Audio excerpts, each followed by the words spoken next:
নমস্কার, আমি স্বাতি। আপনারা দেখছেন নিউজ ইউনাইট বাংলা। চলুন শুরু করি আজকে।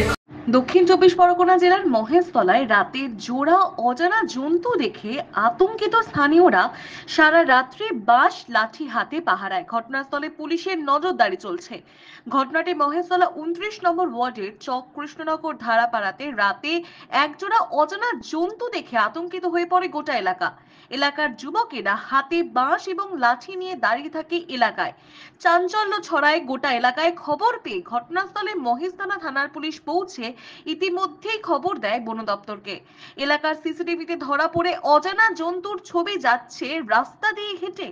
বন দপ্তরের লোকজন রাত্রে এসে পৌঁছায় সেখানে। সিসিটিভি ফুটেজ দেখে জন্তু দুটির রহস্য জানার চেষ্টা করে বন দপ্তর এবং প্রশাসন। বন দপ্তর এবং প্রশাসনের কাছ থেকে কোনরূপ সঠিক তথ্য জানতে না পারায় সারা রাত্রি পাহারার মধ্যে দিয়ে আতঙ্কে থাকে এলাকার মানুষ। তবে সকাল হতে তাদের দেখা মেলেনি। তবে এলাকায় এখনো পর্যন্ত তদন্ত চালাচ্ছে বন দপ্তর এবং পুলিশ।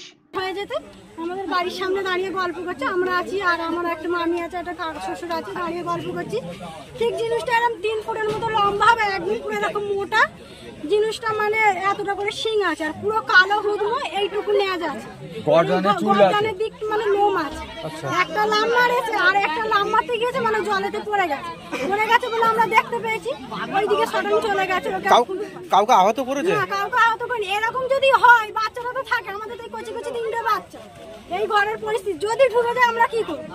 কিছু করার আছে? যদি বাচ্চা দেখা যাচ্ছে তো আপনাদের এলাকায় সব ছেলেরা বাঁশ লাঠি হাতে, হ্যাঁ বাঁশ লাঠি হাতে থাকবে জিনিসটা।